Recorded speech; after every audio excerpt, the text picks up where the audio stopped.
ನಮಸ್ತೆ ಸ್ನೇಹಿತರೆ, ಇವತ್ತು ನಮ್ಮ ಮನೇಲಿ ಗುರುವಾರ ಯಾವ ಥರ ಪೂಜೆ ಮಾಡಿದ್ದೀನಿ ಅಂತೇಳಿ ತೋರಿಸ್ತೀನಿ. ಬೆಳಗ್ಗೆನೇ ನಮ್ಮ ಮನೇಲಿ ಕರೆಂಟ್ ಇರಲಿಲ್ಲ. ಸೊ ಹೂವು ಎಲ್ಲ ಇಟ್ಟಿರೋದನ್ನು ವಿಡಿಯೋ ಸರಿಯಾಗಿ ಮಾಡ್ಕೊಳ್ಳೋಕ್ಕಾಗಲಿಲ್ಲ. ಕರೆಂಟ್ ಬಂದಿದ್ದೆ 7:30. ನಾನು ಬೆಳಗ್ಗೆ 5:30 ಎದ್ದು ಪೂಜೆ ಮಾಡೋಣ ಅಂತ ಇದ್ದೆ. ಸೊ ನಮ್ಮದು ಕರೆಂಟ್ ಗೀಝರ್ ಇರೋದ್ರಿಂದ ಕರೆಂಟ್ ಬರೋವರೆಗೂ ವೆಯ್ಟ್ ಮಾಡಿ ನಾನಿವತ್ತು ಪೂಜೆ ಮಾಡೋ ಅಷ್ಟರಲ್ಲಿ 8 ಗಂಟೆ ಆಗೋಯಿತು. ಫೈನಲಿ ನನ್ನ ಪುಣ್ಯಕ್ಕೆ ಕರೆಂಟ್ ಬಂದಮೇಲೆ ಆರಾಮಾಗಿ ದೇವರಿಗೆಲ್ಲ ರೆಡಿ ಮಾಡಿಕೊಂಡೆ. ಏನೋ ಗೊತ್ತಿಲ್ಲ, ಇವತ್ತಂತೂ ನನಗೆ ತುಂಬ ಖುಷಿ ಆಗ್ತಾಯಿತ್ತು. ಇವತ್ತು ನಮ್ಮ ಮನೇಲಿ ಪೂಜೆ ತುಂಬ ಕಳೆಗಿತ್ತು. ಅಂದರೆ ಬೇರೆಯವ್ರಿಗೆ ಹೆಂಗೆ ಅನಿಸುತ್ತೋ ಗೊತ್ತಿಲ್ಲ, ನನಗೆ ಮಾತ್ರ ತುಂಬ ಖುಷಿ ಆಗ್ತಾಯಿತ್ತು. ಹೋದ ವಾರ ನಮ್ಮ ಮನೆಯಲ್ಲಿ ತುಂಬ ಚೆನ್ನಾಗಿ ಹಬ್ಬ ಥರ ಪೂಜೆ ಮಾಡಿದ್ದೆ. ಸೊ ಈ ವಾರ ಆ ವಿಗ್ರಹ ನನ್ನ ಫ್ರೆಂಡ್ ಕೊಟ್ಟಿರೋ ವಿಗ್ರಹ ಇವತ್ತು ನಾನು ದೇವ್ರ ಮನೇಲಿ ಇಟ್ಟು ಮಾಡಿದ್ದೀನಿ. ಆ ವಿಗ್ರಹದಿಂದನೇ ಏನೋ ಒಂಥರ ಕಳೆಗಿತ್ತು. ನಾನಂತೂ ಇವತ್ತು ನಾನು ಪೂಜೆ ಮಾಡಿರೋ ವಿಡಿಯೋನ ಬೆಳಗ್ಗೆಯಿಂದ ಆಫೀಸಲ್ಲಿ ಒಂದು 10-15 ಸರಿ ನೋಡಿರ್ತೀನಿ. ಎಷ್ಟು ಚೆನ್ನಾಗಿದೆ, ಎಷ್ಟು ಕಳೆಗಿದೆ ರಾಯರ ವಿಗ್ರಹ ಅಂತೇಳಿ ಸುಮಾರು ಸಲ ನೋಡಿಬಿಟ್ಟಿದ್ದೀನಿ. ನಮ್ಮನೆ ದೇವ್ರ ಮನೆ ಇನ್ನೊಂದು ಚೂರು ದೊಡ್ಡದಾಗಿದ್ದರೆ ನಾನು ಇನ್ನೂ ಒಂದು ಸ್ವಲ್ಪ ಚೆನ್ನಾಗಿ ಮಾಡ್ತಿದ್ನೇನೋ ಗೊತ್ತಿಲ್ಲ. ಬಟ್ ಇವಾಗ ನಾವು ಕಳಸ ಮೇಲಿಟ್ಟಿರೋದ್ರಿಂದ ನನಗೆ ದೀಪಗಳು ಇಡೋದಕ್ಕೂ ಆಗೋಲ್ಲ. 3 ದೀಪ ಹಚ್ಚಬಾರ್ದು ಅಂತ ನನಗೆ ತುಂಬ ಜನ ಮೆಸೇಜ್ ಮಾಡಿದ್ದಾರೆ. ಬಟ್ ನನಗೆ ಆಪ್ಷನ್ನೇ ಇಲ್ಲ.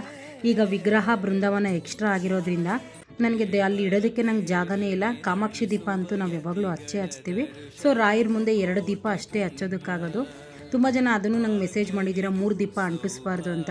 ಬಟ್ ಏನು ಮಾಡೋಕ್ಕಾಗುತ್ತೆ, ನೀವೇ ನಮ್ಮ ದೇವ್ರ ಮನೆ ನೋಡಿದ್ರೆ ಗೊತ್ತಾಗೋಗುತ್ತೆ, ತುಂಬ ಚಿಕ್ಕದು. ಮತ್ತು ಕೆಳಗಡೆ ಏನಾದರೂ ದೀಪ ಅಥವಾ ಏನಾದರೂ ಇಡೋಣ ಅಂತಂದರೆ ನನಗೆ ಒಳಗಡೆ ದೇವ್ರ ಮನೆಯಲ್ಲಿ ಕೂತ್ಕೊಂಡು ಪೂಜೆ ಮಾಡೋದಕ್ಕಾಗಲ್ಲ, ಹೊರಗಡೆಯಿಂದ ಪೂಜೆ ಮಾಡೋದಕ್ಕೂ ಆಗಲ್ಲ ಅಂಥೇಳಿ ನಾನು ಸಾಕು ಇಷ್ಟೇ. ಇವಾಗ ಕಳಸ ಕೆಳಗಡೆ ಇಟ್ಟಾಗೂ ತುಂಬ ಜನ ಹೇಳಿದ್ರು ಕಳಸ ಕೆಳಗಡೆ ಇಡಬಾರ್ದು ಅಂತೇಳಿ, ಹಂಗಾಗಿ ಮೇಲಿಟ್ಟಿದ್ದೀನಿ. ನಾನು ಹೋದ ವಾರ ರಾಯರ ಜನ್ಮದಿನ ಪೂಜೆ ಮಾಡಿದ್ದಂತೂ ತುಂಬ ಚೆನ್ನಾಗಿ ಜನ ಮೆಚ್ಕೊಂಡಿದ್ದಾರೆ ಅನ್ನೋದಕ್ಕಿಂತ ನಾನು ತುಂಬ ಭಕ್ತಿಯಾಗಿ ಪೂಜೆ ಮಾಡಿದ್ದು. ನನಗೆ ಅದಕ್ಕೆ ಒಳ್ಳೆ ರೆಸ್ಪಾನ್ಸ್ ಬಂದಿದೆ. ವಿಡಿಯೋಗಳಿಗೆ ಒಳ್ಳೆ ಲೈಕ್ಸ್ ಬಂದಿದೆ. ಆ ಲೈಕ್ಸ್ ಅನ್ನೋದಕ್ಕಿಂತ ತುಂಬ ಜನ ಒಳ್ಳೊಳ್ಳೆ ಕಮೆಂಟ್ ಹಾಕಿದ್ದಾರೆ. ನನಗೆ ಅದನ್ನು ನೋಡಿದಾಗ ತುಂಬ ಖುಷಿನೂ ಆಗುತ್ತೆ, ಒಂದು ಕಡೆ ಕಣ್ಣಲ್ಲಿ ನೀರು ಬರುತ್ತೆ. ಯಾಕೆ ಅಂತಂದರೆ ನನ್ನ ನಿಜ ಜೀವನದಲ್ಲಿ ಏನಾಗಿದೆ ನಾನು ವಿಡಿಯೋದಲ್ಲಿ ಅದನ್ನೇ ಹೇಳ್ತೀನಿ. ಯಾವುದೇ ಫೇಕಾಗಿ ನಾನು ಮಾತಾಡೋಲ್ಲ. ನನಗೆ ಆ ಥರ ಫೇಕಾಗಿ ಮಾತಾಡೋದಕ್ಕೆ ಬರೋದು ಇಲ್ಲ. ಮತ್ತು ನಾನು ಫಿಲ್ಟ್ರ್ ಇಲ್ಲ ನನಗೆ. ಏನಂದರೆ ಏನಿದೆಯೋ ಅದನ್ನು ಡೈರೆಕ್ಟಾಗಿ ಹೇಳ್ಬಿಡ್ತೀನಿ. ಸೊ ನನಗೆ ಆ ವಿಡಿಯೋಗಳಲ್ಲಿ ಎಷ್ಟು ಜನ ಒಳ್ಳೊಳ್ಳೆ ಕಮೆಂಟ್ ಹಾಕಿದ್ದಾರೆ ಅಂದರೆ ನಾನು ಅದೇ ಕೆಲಸವಾಗಿ ಪ್ರತಿಯೊಂದು ಕಮೆಂಟು ಓದ್ತೀನಿ. ಅದಕ್ಕೆ ಪ್ರತಿಯೊಂದು ಕಮೆಂಟ್ಗೂ ನಾನು ರಿಪ್ಲೈ ಕೊಡ್ತೀನಿ. ನಾನೇನಾದರೂ ಫ್ರೀ ಇದ್ದರೆ ಇಮಿಡಿಯೇಟ್ ಕೊಡ್ತೀನಿ. ಇಲ್ಲ ಅಂತಂದರೆ ಫ್ರೀ ಆಗಿದ ತಕ್ಷಣ ನಾನು ಒಂದ್ಸಲಿ ಚೆಕ್ ಮಾಡ್ತೀನಿ ಯಾರು ಕಮೆಂಟ್ ಹಾಕಿದ್ದಾರೆ, ಅವ್ರಿಗೆ ಏನು ರಿಪ್ಲೈ ಕೊಡಬೇಕು ಅಂತ ನಾನು ಕೊಡ್ತೀನಿ. ಮತ್ತು ಕೆಲವೊಂದಷ್ಟು ಜನ ನಾನು ನಿಮಗೆ ಹಸ್ಬೆಂಡ್ ಇಲ್ವಾ, ಯಾಕೆ ನಿಮ್ಮ ಹಸ್ಬೆಂಡ್ನ ತೋರಿಸಲ್ಲ ಅಂತ ಎಲ್ಲ ತುಂಬ ಜನ ಅದಕ್ಕೂ ಕಮೆಂಟ್ ಹಾಕ್ತೀರಾ. ಕೆಲವೊಬ್ಬೊಬ್ಬರಿಗೆ ನಾನು ಅದಕ್ಕೂ ರಿಪ್ಲೈ ಕೊಟ್ಟಿದ್ದೀನಿ. ನಾನು ಲಾಸ್ಟ್ ವಾರ ಪೂಜೆ ಮಾಡಿದ್ರಲ್ಲಿಗೆ ದೇವ್ರ ಮನೆಯಲ್ಲಿ ಓಂ ಶಕ್ತಿ ಫೋಟೋಗೆ ಹೂವು ಹಾಕಿರಲಿಲ್ಲ ಅಂತ ಹೇಳಿದ್ರು.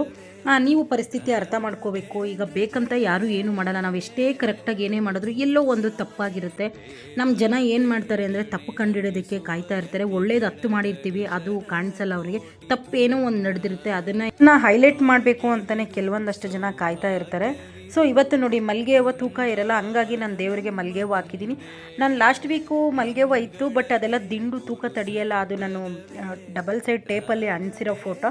ಸೊ ಹಂಗಾಗಿ ನಾನು ಆ ಓಂ ಶಕ್ತಿ ಫೋಟೋಗೆ ಒಂದೊಂದೇ ಹೂವು ಇಟ್ಟು ಪೂಜೆ ಮಾಡಿದ್ದೆ.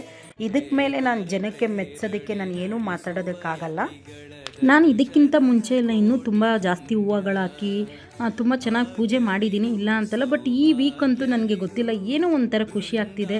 ಸೊ ಆ ಒಂದು ಖುಷಿನ ನಿಮ್ಮ ಹತ್ರ ಶೇರ್ ಮಾಡ್ಕೋಬೇಕು ಅಂತೇಳಿ ನಾನು ಈ ವಿಡಿಯೋದಲ್ಲಿ ಹೇಳ್ತಾ ಇದ್ದೀನಿ. ಮೇ ಬಿ ನಮ್ಮ ಮನೆಗೆ ಬೃಂದಾವನ ರಾಯರ ವಿಗ್ರಹ ಬಂದಿರೋದ್ರಿಂದನೇ ಇಷ್ಟು ಕಳೆ ಇದೆ ಅಂತ ನನ್ನ ಮನಸ್ಸಿಗೆ ಅನ್ನಿಸ್ತಿದೆ. Thank you.